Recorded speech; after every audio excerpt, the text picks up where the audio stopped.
Everyone, good morning. ছোটদের জানাই আমার ভালোবাসা, তার সাথে বড়দের জানাই আমার প্রণাম। আশা করছি তোমরা সবাই খুব ভালো আছো।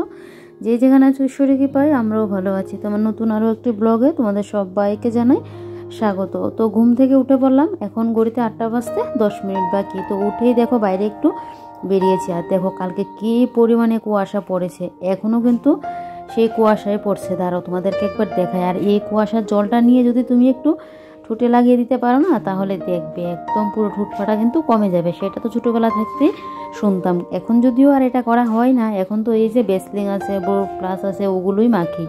আর দেখলি তো কী পরিমাণে কুয়াশাটা পড়েছে। আর আমি কিন্তু বেসলিংটাই মাখি, আমার না অন্য কোনো কিছু দিলে যেন ঠোঁট ফাটাটা সেই হারে কমে না, তো আমার বেসলিংটাই দিতে লাগে। তো আজকে একটু লাগিয়ে নিলাম, কুয়াশার জলটা দেখে সেই ছোটোবেলার কথা মনে হলো। যাই হোক, এদিকে চলে আসলাম এখন ঘরে, কারণ বাইরে দাঁড়িয়ে থাকলে তো আর হবে না। সকালটা হলেই তো শুরু হয়ে যায় কাজ আর কাজ। জানো তো, এক এক সময় যেন ভালো লাগে না যে প্রত্যেক দিন একই রুটিন, একই কাজ। এমনিতে তো বলি যে না, আমার সংসারটাকে আমি খুব ভালোবাসি, কিন্তু মাঝে মধ্যে না ওই একই রুটিনে যেন একদম পুরো বোরিং হয়ে গেছে। মনে হয় কোথাও থেকে ঘুরে আসি, কোথাও থেকে এই সংসার থেকে 2 দিন ছুটি নিলে ভালো ছিল, এরকমটা তো আমার মাঝে মধ্যে মনে হয়। আচ্ছা, তোমাদেরও কি এরকমটা হয় বলবে তো? মানে প্রত্যেক দিনের একঘেয়েমি রুটিন করতে করতে না আর ভালো লাগে না, মনে হয় কয়েকটা দিন কোথাও থেকে গিয়ে ঘুরে আসি। তো এদিকে দেখো, এবারে কেটলিটার মধ্যে জলটা নিয়ে নিলাম, গরম জল করে রাখলাম। কারণ যা ঠান্ডা দেয় না, এখন যদি সকাল সকাল গরম জল দিয়ে সকালটা শুরু না করা যায় তাহলে হবেই না। কারণ এমনিতে পুরো না হলে দাঁতে ব্যথা করে। আমার যদিও দাঁতের কোনো প্রবলেম নেই, কিন্তু ঠান্ডা জলটা খেলে না দাঁত যেন কীরকম একটা শিনশিন করে। তার জন্য আমি গরম জলটাই মানে প্রায় সময় খাই, কোনো কোনো সময় আবার ঠান্ডা জলও খেয়ে নিই। তো এদিকে দেখো গরম জলটা একটু বেশি, তাই একটু আবার ঠান্ডা জলও মিশিয়ে নিলাম। তারপর জলটা খেয়ে এদিকে বসিয়ে দিলাম দুজনের জন্য চা। আমার জন্য না, আমার শাশুড়ি মার জন্য আর তোমাদের দাদাভাইয়ের জন্য বসিয়ে দিলাম চা। তো ওইদিকে দেখো আদাটা গ্রেট করে দিচ্ছি। আর এখন থেকে তো তোমাদের দাদাভাই লিকার চাই খায়।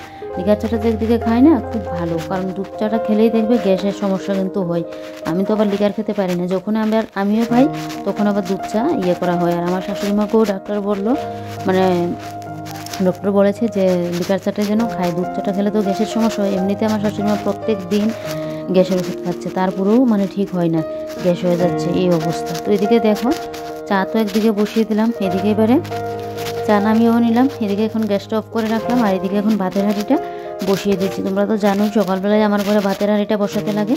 আর এদিকে দেখো এবারে পাউরুটিগুলো একটু সেঁকে নিচ্ছি। পাউরুটিগুলো একটু গরম গরম করে খেলে না বেশ ভালোই লাগে। আর জানো তো কদিন যাবৎ কী হয়েছে, সেই তো শীতকাল 1 আর 2 কী হয়েছে বলো তো, সকালবেলায় না রান্নার তড়িঘড়িতে আমার নিজের খাওয়া দাওয়াই না ঠিকঠাকভাবে হচ্ছে না।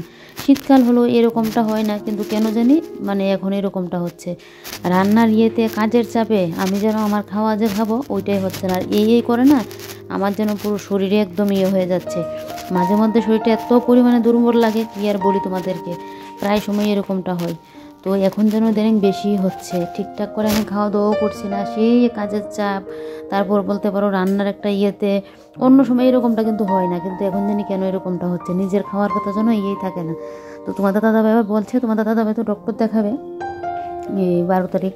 তো তোমাদের দাদাভাই বলছে তখন আমিও যেন একবারে দেখিয়ে নিই, কারণ আমার শরীরটা কেন এরকমটা হয়। আর কি বলো তো, খাওয়া দাওয়া ঠিকঠাক করে না করলে না দেখবে তোমার শরীর এমনিতেও অসুস্থ হবেই হবে। ওষুধ খেলে আর কি হবে, খাওয়া দাওয়ার দিকেও মন প্রাণটা আমার দিতে লাগবে। আগে কিন্তু এরকমটা হতো না, এখন জানি কেন এরকমটা হয়। তো এদিকে গাছগুলোর মধ্যে একটু চাল ধোয়া জলটা দিয়ে দিলাম, আর গাছগুলো বাইরেই রাখলাম। এমনিতে তো গাছগুলোর বাইরে রাখতে পারি না, তো এখন কয়েকদিন গাছটা বাইরে দিয়ে রাখলাম। তারপর এদিকে বসে পড়লাম এখন সবজি কাটতে। সবজি বলতে কি, এখানে বেগুন আর আলুটা কাটছি। আজকে রান্না করব, ডালের বড়া করে তরকারিটা করব। তো বেশ অনেকদিন পরে কিন্তু এই তরকারিটা আমার ঘরে করা হচ্ছে। তো এদিকে দেখো মসুর ডালটা একটুখানি বলে এটা আর মধ্যে পেস্ট করলাম না, যে এইটুকুনি খানি আর পেস্ট করতে হবে না। আর শুধু আদা আর কাঁচা লঙ্কা বাটবো, তো আদা আর কাঁচা লঙ্কা একটুখানি হবে। তো শুধু শুধু তার মানে করে লাভ নেই, তাই এটা আমি শিলনোড়ার মধ্যেই করে নিতে পারবো। তো এদিকে দেখো আমার মসুর ডালটা কিন্তু বাটা হয়ে গেছে। এটা না কাল রাত্রিবেলায় কিন্তু আমি ভিজিয়ে রেখে দিয়েছিলাম, তাই হলো তাড়াতাড়ি বাটাটা হয়ে গেছে। এবারে মসুর ডালের মধ্যে এই যে দেখো হলুদ গুঁড়ো আর একটু কালো জিরে আর একটুখানি নুন দিয়ে কিন্তু ভালো করে একদম মেখে নেব। তো তার আগে তোমাদের দাদাভাইয়ের জন্য গরম জলটা বসিয়ে দিচ্ছি। আজ শুক্রবার, তো আজকে তো নিরামিষ করবো বলে তাই জন্য মসুর ডালের মধ্যে না পেঁয়াজটা আর করলাম না, ওই কালো জিরাটা দিয়েই কিন্তু করছি। তো এদিকে দেখো তোমাদের দাদাভাইয়ের জন্য এখন গরম জলটা বসিয়ে দিলাম, আর এদিকে এখন আমি ডালটাকে এবার ভালো করে মেখে নিচ্ছি। এই যে দেখো ডাল তো এদিকে আমার মাখা হয়ে গেছে। এবারে ডালের বড়াগুলো বসিয়ে দেবো। তার আগে আমি ভাবছি কি ইয়েটা করে নিই, বাসন কুসনগুলো মেজে বসিয়ে নিই, কারণ একসাথে বাসন মানে জমালে না অনেকগুলো হয় জানো তো। তো তাই জন্য ভাবলাম যে না কটা কটা করে বাসন মেজে বসিয়ে নিই। আমি তো সবসময় মেজে মানে রান্নার সাথে সাথে বাসনটা মেজে রাখি, তো আবার কোনো কোনো সময় না একসাথে অনেকগুলো জমেও যায়। কী বলো তো, সবসময় তো আর সংসারের কাজগুলো একভাবে চলে না, এক এক সময় এক একভাবে হয়। কিন্তু দেখবে যেদিন একটু রান্নার প্রেশারটা থাকে, তারপর ঘরের বাদবাকি কাজগুলো করি, তখন আর না ওই বাসন কুসনগুলো আর মাজতে পারি না। তো আজকে যেহেতু এখন একটু আছি, তাই ভাবলাম যে না বাসনটা মেজে বসিয়ে নিই। একসাথে জমালে দেখবে কতগুলো বাসন কুসন। আর এমনি তো আমার ঘরে এত পরিমাণে বাসন কুসন পড়ে কি আর বলি, মানে বিরক্তজনক লাগে মাঝে মাঝে যখন ধুতে যাই, এত পরিমাণে ইয়েটা পড়ে। আর আমি এখন বয়েস দিচ্ছি, আর এদিকে ভাত বসিয়ে দিয়েছি, ভাত বসিয়ে তারপর কিন্তু ভিডিওর বয়েসটা দিচ্ছি। আজকে ডক্টর দেখিয়ে আসলাম, তো তোমরা পর ব্লগগুলো তো পাবে। তো সেই ডক্টর দেখিয়ে বাড়িতে আসলাম, মনে হয় 6:30। আমিও দেখালাম, তোমার দাদাভাইও দেখালো, দেখা যাক কী হয়। মানে আর যেন ভালো লাগছে না এই মাসটাই না, পুরো পৌষ মাসটা একদম রোগ শোক ডক্টর দেখানো এই নিয়ে আমাদের কাটলো। এরকম কোনো সময় না আমাদের এরকম হয়নি, মানে এই মাসটা এরকম হয়েছে। তো এদিকে দেখো এবারে নুনের কটুই নুনটা নিয়ে নিচ্ছি। তো তোমার দাদাভাইকে গরম জল দিয়ে, তোমার দাদাভাই কিন্তু স্নানও করে চলে আসলো। এদিকে আবারও গরম জল বসিয়ে দিলাম, ওই আমার রান্নাঘরের যত কাপড় চোপড় আছে ওগুলো একটু ভিজিয়ে দেবো তাই জন্য। তো এই যে দেখো এদিকে কিন্তু আমি নুনটা এখন নিয়ে নিলাম। তো নুনটা কৌটোর মধ্যে নিয়ে তারপরে এই যে দেখো এই কাপড়গুলোর মধ্যে এখন গরম জল আর স্রাব দিয়ে একটু কাপড়গুলো ভিজিয়ে রাখবো, তাহলে না কাপড়গুলো পরে আমি কেচে দিতে পারবো। আর গরম জল দিলে একদম পুরো কাপড়গুলো না অনেকটা পরিষ্কার হয়, আর তেল চিটেটা থাকে না। আর এমনিতে যদি ঠান্ডা জল দিয়ে করি না, মানে কাচতেও লাগে বেশি, আর তেল চিটেটা সেইভাবে উঠে না। তো তাই জন্য আমি গরম জল দিয়ে সবসময় করি। আবার কোনো কোনো সময় তো মানে সসপ্যানটার মধ্যে জলটা দিয়ে কাপড়গুলো দিয়ে একটু ফুটিয়েও নিই। তো আজকে আর ফুটাই নিই, ওই যে এভাবে ভালো করে জলটাকে গরম করে এদিকে দেখো স্রাবটাও কিন্তু এখন দিয়ে দিলাম। তো এদিকে দেখো স্রাবটা আমার দেওয়া হয়ে গেছে, আর একটু মনে হচ্ছে লাগবে, তো তাই জন্য আবার আর একটুখানি কিন্তু আমি দিলাম। তো যাই হোক এদিকে এটা ভিজানো থাক, এগুলো একদম বিকেলের দিকে ধুয়ে দেবো। এখন একটু অনেকটা সময় ভিজানো থাক, তাহলে ভালো করে ভিজবে। তারপর এদিকে দেখো ডালের বড়াগুলো বসিয়ে দিলাম। তোমাদের দাদাভাই খাওয়া দাওয়া করে দোকানেও চলে গেল, আর আমার শাশুড়ি মা রোদে বসে খাচ্ছে। তো আমিও এখন বসবো খাওয়া দাওয়া করতে। তার আগে এই যে দেখো এখন এই জায়গাটা একটু পরিষ্কার করে নিচ্ছি। তো ডালের বড়াগুলো হোক, আর এদিকে এখন আমি এই জায়গাটা পরিষ্কার করে তারপরই এটা করব। তো এই যে দেখো এই জায়গাটা তো আমার প্রত্যেক দিনই পরিষ্কার করে রাখতে লাগে, তোমরা জানোই এটা আমার প্রত্যেক দিন পরিষ্কার করে রাখি আমি এই জায়গাটা। দেখো মশলাদানি খালি হচ্ছে আর ধুয়ে নিচ্ছি, আবার নতুন করে মশলাপাতি নিচ্ছি। আর আমার এমনিতেও মশলাদানিটা কিন্তু আমার শখরা না, যেহেতু আমার আলাদা করে থাকে। কারণ কি বলো তো, নিরামিষ আমাদের প্রত্যেক শুক্রবারে খাওয়া হচ্ছে, তা আমিষ করে নিলে আমার নিরামিষের জন্য আবার আলাদা মশলা কৌটো বানাতে লাগবে। তাই জন্য আমি মানে মশলা কৌটোগুলোকে না আমার আর মানে গ্যাসটার সামনে আর আনি না, কারণ ওর সময় মাছটা মানে আনলে তখন আবার এগুলোর মধ্যে লাগবে। তাই জন্য আমি আলাদা করেই না মশলাপাতিটা রাখি, যখন যেটার মধ্যে প্রয়োজন আমি তো হাত ধুয়ে তারপর দিয়ে দিচ্ছি, তাহলে আর আমার কিন্তু আলাদা আলাদা করে করতে হচ্ছে না। তো এদিকে দেখো এই সাইডটা ভালো করে মুছে নিয়েছি, নিয়ে এবারে ফিল্টারটাও ভালো করে কিন্তু আমি মুছে নিয়েছি, নিয়ে তারপর এদিকে দেখো এবারে এই মেশিনটা একটু উপরটাকে মুছে নিচ্ছি। কি গুঁড়ো গড়ি পড়ে আছে, এগুলো যেন আবার কোথায় থেকে পড়লো, তো একটু গুঁড়ো গাড়ি দেখে তাই জন্য আবার এই জায়গাটা একটু ভালো করে মুছে দিয়েছি। দিয়ে এই যে দেখো উপরটাও ভালো করে একদম মুছে নিচ্ছি। এই আনাতে না আমার কতটা যে ভালো হয়েছে তোমাদেরকে আর কি বলি। আগে কাপড় কাচতে গেলে কী যে অসুবিধা হতো, আর তোমাদের দাদাভাইকে বেশি কাপড় চোপড় হলে তোমাদের দাদাভাই কেচে দিয়ে যেত। তারপর যেগুলো হালকা পাতলা ছিল ওগুলো ধুতে গেলে আমি কাপড় কাচতেই পারি না, জানো তো। একটা মানে যতটুকু না কাপড় কাচলাম মানে মনে হয় কী যেন পরিশ্রম করে নিয়েছি অবস্থা হয়। যাক এটা আনাতে আমার খুব ভালোই হয়েছে। আর বিশেষ করে তো আমার হাত ব্যথা রিয়ার জন্যই কিন্তু আনা হয়েছে, সেই গত বছরই তোমাদের দাদাভাই আনতো, কিন্তু আমি ওই যে আনতে লাগবে না এখন কদিন বাদে আনো, এবারও এরকমটাই করছিলাম।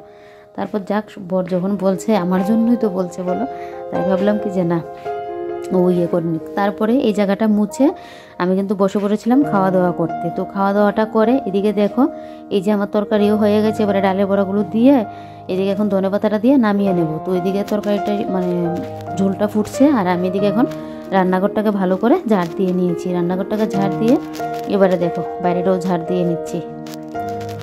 আমার না মনে হয় অনেক রকমের ফুল গাছ টাছ বাড়িতে লাগিয়ে রাখতে আমার বেশ ভালো লাগে, জানো তো। যেরকম ঘর সাজাতে পছন্দ করি, ঘর গুছাতে পছন্দ করি, সেই রকম মানে বিভিন্ন রকমের ফুল গাছ টাছ দিয়ে না সাজিয়ে রাখতে আমার বেশ ভালোই লাগে। তো রান্নাঘরের কাজ কিন্তু আমার কমপ্লিট, রান্নাবান্নাও নামিয়ে নিয়েছি, ওগুলো আর তোমাদের সাথে শেয়ার করিনি। আর এদিকে দেখো এবার এই ঘরটা একটু গুছিয়ে নিচ্ছি, এমনিতে গোছানোই আছে, তো সোফাগুলোকে একটু ঠিকঠাক করে নিয়েছি। নিয়ে এদিকে দেখো এই গাছটার মধ্যে একটুখানি আবার স্প্রে করে দিয়েছি, স্প্রেটা করে এই ইয়েটা একটু মুছে দিচ্ছি। এটার মধ্যেও দেখি চুল, তারপর একটু ধুলোবালি পরে আছে, তো তাই জন্য জায়গাটা একটু মুছে দিলাম। দিয়ে এবারে ভালো করে ঘরটা ঝাড় দিয়ে নেব। এই ঘর আমার পুরো বলতে পারো গোছানোই আছে। আর তো বড় মশাই দেখছি এখন 2-3 দিন যাবৎ আমাকে আবার সুন্দর মানে বিছানাটা তুলে দিয়ে যাচ্ছে। কোনো দিন তুলে দিয়ে যাবে, আবার কোনো দিন তো তুলবে না, ওর হলো গিয়ে আবার মজ্জে গিয়ে। তো যাই হোক তুলে দিয়েছে। আর বিছানাটা দেখো ওই যে ওই সাইডটা কীরকম হয়ে আছে, তো এই সাইডটা আবার ঠিক করে দেবো। পুরুষ মানুষ তো অত তো আর উনায় মেরে মানে টানা মানে বিছানাটাকে একদম টেনে পেতে যে ঠিকঠাক করবে ওইটা তো আর পারবে না বলো। যতটুকুই তারপরে তো গুছিয়েছে বলো, না হলে তো শীতের বেলা কীভাবে যে চলে যায়। আমি সকালবেলায় রান্না করে ঢুকলে সে আস্তে আস্তে কয়টা বেজে যায়, বললাম না তোমাদেরকে, নিজের খাওয়ার জন্য এখন ঠিকঠাক পাচ্ছি না, কেন জানি এরকমটা হয়েছে। তো যাই হোক এদিকে জুতোগুলোকে দেখো একটা সাইড করে রাখছি। আর আজকে ঝাড়ুগুলো একটু ধুয়ে দেবো। আমি সব সময় না সংক্রান্তি পুজো করবো না আসলে ঘরটা সব ঝাড়টা দিয়ে তারপর কিন্তু আমি এই মানে ঝাড়ুগুলো একটু ধুয়ে দিই। তো মানে এবার কালকে ধুতাম তো ভুলে গেছি, তো তাই ভাবলাম যে না আজকেই ধুয়ে দেবো। তো তার আগে এই জায়গাটা একটু ঝাড় দিয়ে নিই, তারপর ঝাড়ুগুলোকে ধুয়ে দেবো। এখন কদিন যাবত না রোদটাও বেশ ফুরফুরে দিচ্ছে, আমি দেখছি যেদিন বেশি করে ঘন কুয়াশা দেবে সেদিনই রোদটা উঠবে। আর এইরকম রোদে দেখবে কাপড় চোপড় শুকাতে কিন্তু বেশ ভালোই লাগে। ফার্স্টে তো কদিন রোদই ছিল না, রোদই দিত না। আমি তো তা দেখে ভাবতাম যে পৌষ মাসের লাস্টে মনে হয় এরকমটা হবে, কাপড় চোপড় শুকানোই যাবে না। যদিও আমার বেশিরভাগ কাজই হয়ে গেছে, শুধু এখন ফ্রিজটা পরিষ্কার করলে বেশ বলতে পারো আমার রান্নাঘরের কাজ বাজও শেষ। আর এদিকে কাপড় চোপড় পর্দা টর্দা যা রান্নাঘরের বেডরুমের সমস্ত কিছু তো আমার করা হয়ে গেছে, ধোয়া হয়ে গেছে। তো দেখো এই জায়গাটাও ভালো করে একদম ঝাড় দিয়ে নিয়েছি। অন্য বছর তো আমি শীতকালে মাটির উনুনটা জ্বালাই, গরম জলটা করি, তারপর মাঝে মধ্যে বেগুন পোড়া খাই। তো এবছরে না আর আমার মাটির উনুন করা হয়নি, খোলাই হয়নি মাটির উনুনে। তোমাদের দাদাভাইকে বলছিলাম যে ওই যে দোকান থেকে সবসময় আমাদের ওই যে জিনিসপত্রের পেটি মলট ওগুলো পড়ে, তো ওগুলো পড়েছে কিনা নিয়ে আসার জন্য। ও বলছে কাকে জানি দিয়ে দিয়েছে, কারণ এখন তো ঘরে ইন্ডাকশন ওভেনে আছে গরম জল করার জন্য, গ্যাসেরও আছে, তাহলে তো দরকার নেই শুধু শুধু উনুনে করা। কিন্তু কি বলতো আমার মাঝে মধ্যে না ইচ্ছে হয় এটা ওটা করার জন্য। তো ও বলছে ও নাকি কাকে দিয়ে দিয়েছে, লাগবে না এগুলো এনে টাল করে রাখা, শুধু শুধু মাটির উনুন করা, আবার মানে কালি করে থাকবে ওই হাঁড়ি মাজা, তাই জন্য ও নাকি কাকে দিয়ে দিয়েছে। যাই হোক দেখা যাক, এবছর তো আর কোনো কিছু করতে পারিনি, আবার সামনের বছরে কোনো কিছু করতে পারবো কিনা শীত আসলে।